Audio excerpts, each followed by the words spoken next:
pessoal, bem-vindos ao canal. Hoje vamos continuar a leitura do nosso livro O Mesmo de Sempre, de Marguerite. Hoje a história é Horizontes de Tempo. Vamos começar uma boa leitura e edição para nós. Dizer, penso nisso a longo prazo, é mais ou menos como parar na base do Monte Everest, apontar para o cume e afirmar: para lá que eu vou. Legal. Agora vem o teste. Nada vai nos separar. Provavelmente continuaremos casados por mais de 10 anos. Elizabeth Taylor, 5 dias antes de entrar com o pedido de divórcio. Pensar a longo prazo é mais uma dessas coisas em que acreditamos, mas que dificilmente conseguimos pôr em prática. O longo prazo é mais difícil do que a maioria imagina, por isso é mais lucrativo do que muitos presumem. Tudo que vale a pena tem um custo, e esse custo nem sempre é óbvio. O verdadeiro preço do longo prazo, as habilidades exigidas, a mentalidade necessária, é fácil de minimizar e com frequência resumido em frases do tipo: seja mais paciente. Como se isso explicasse por que tanta gente não consegue ser. Para que o longo prazo não fique só na teoria, precisamos compreender alguns pontos. O longo prazo é apenas uma coleção de curtos prazos com que temos de lidar. Afirmar que temos um horizonte de tempo não nos isenta de todos os absurdos que acontecem nos 10 anos seguintes. Todo mundo tem que passar por recessões, mercados em baixa, colapsos econômicos, surpresas e memes. Assim, em vez de permitir que alguém que pensa a longo prazo não precisa lidar com absurdos de curto prazo, pergunte-se: como posso sobreviver a um incessante desfile de asneiras? O pensamento de longo prazo, às vezes, é uma muleta emocional ilusória, que as pessoas presumem que as ajudará a contornar o doloroso e imprevisível curto prazo. Mas nunca ajuda. Pode acontecer o contrário. Quanto maior seu horizonte de tempo, mais calamidades e desastres entrarão em seu caminho. Como disse o jogador de beisebol Dan Pillsbury, o futuro é parecido com o presente, só que mais longo. Lidar com essa realidade exige um certo tipo de alinhamento que facilmente deixamos de perceber. A crença no longo prazo não é suficiente. Parceiros, colegas de trabalho, cônjuges e amigos precisam embarcar na solução. Um gestor de um fundo de investimento que perde 40% pode dizer a seus investidores: tudo bem, a gente está nessa pelo longo prazo, e acreditar no que diz. Mas os investidores, talvez não. Eles podem abandonar o barco, e a firma pode naufragar. E depois, mesmo que o fim se revele que o gestor estava com razão, não faz mais diferença. Não há ninguém por perto para desfrutar disso. A mesma coisa acontece com o casal quando um dos lados corajosamente persevera e o outro não. Ou quando você tem uma grande ideia, que levará tempo para ser comprovada, mas seu chefe e seus colegas de trabalho não parecem ter tanta paciência. Esses são cenários inusitados. São alguns dos cenários mais comuns da vida, e em grande parte derivam do abismo entre nossas convicções e nossa capacidade de convencer os outros. As pessoas caçoam de quanto pensamento de curto prazo existe na indústria financeira, e com razão. Mas, ao mesmo tempo, acho que esse tipo de pensamento é bastante compreensível. O motivo para tantos profissionais das finanças privilegiarem o curto prazo é porque essa é a única maneira de conduzir um negócio viável quando os clientes fogem ao primeiro sinal de problema.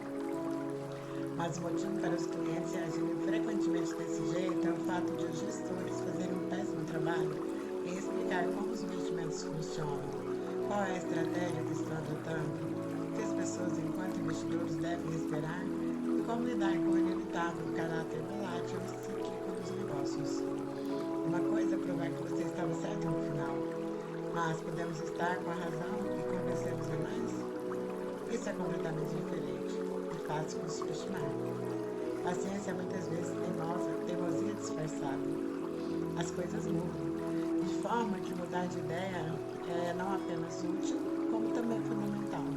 Mas mudar de ideia não é simples. Auto-iludir-se para acreditar em algo fácil é muito mais fácil do que admitir um erro. O pensamento de longo prazo pode servir como uma muleta para alguém que está errado e se rebuta a mudar de ideia. O sujeito diz, ainda é cedo, ou os outros são loucos, quando não consegue abrir mão de algo que costumava ser verdade, mas que o mundo já deixou para trás. Para pensar direito a longo prazo, é preciso saber diferenciar quando estamos sendo pacientes de quando estamos sendo apenas teimosos. Não é fácil. A única solução é ter ciência das raras coisas em sua área que nunca vão mudar e separar tudo mais no compartimento em constante necessidade de atualização e adaptação.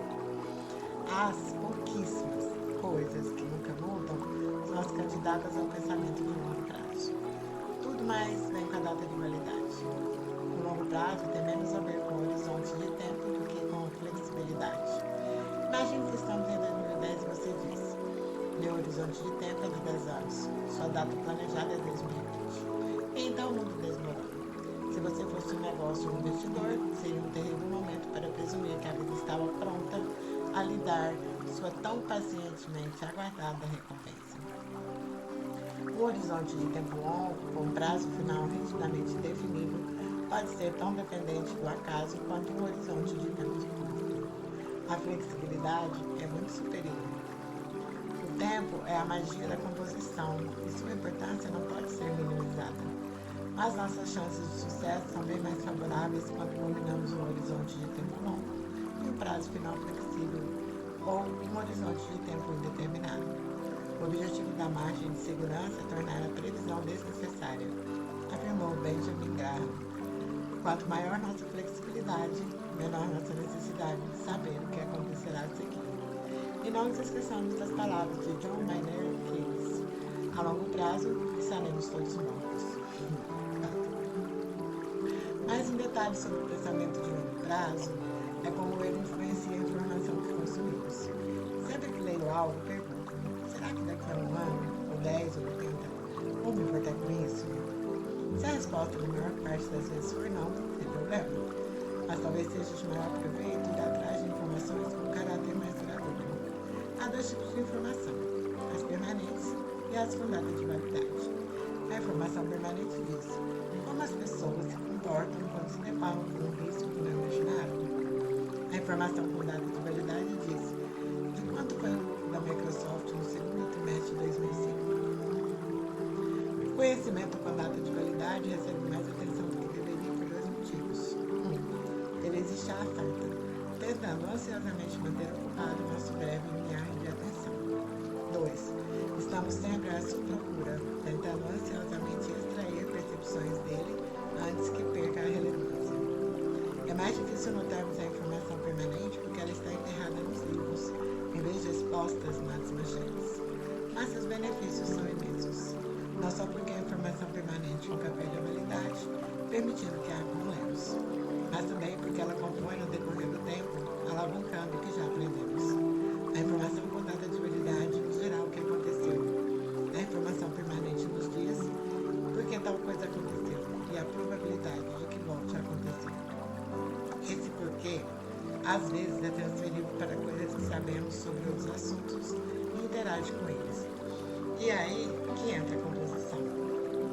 Leio jornais e livros diariamente. Não consigo lembrar de coisa nenhuma que tenha lido nos jornais em, digamos, 2011. Mas posso lhe contar em detalhes alguns dos ótimos livros que li em 2011 e sobre como mudaram minha forma de pensar. Eles ficarão na minha memória para sempre. Continuarei a ler os jornais, mas a leitura de livros provavelmente me ajudará a desenvolver filtros e estruturas para interpretar melhor as notícias. A questão, portanto, não é que deveríamos ler menos notícias e mais livros, e sim que ler bons livros nos ajuda a perceber quais são as notícias realmente dignas de nossa atenção. A seguir, quando se esforçar demais, é contraproducente. E assim finalizamos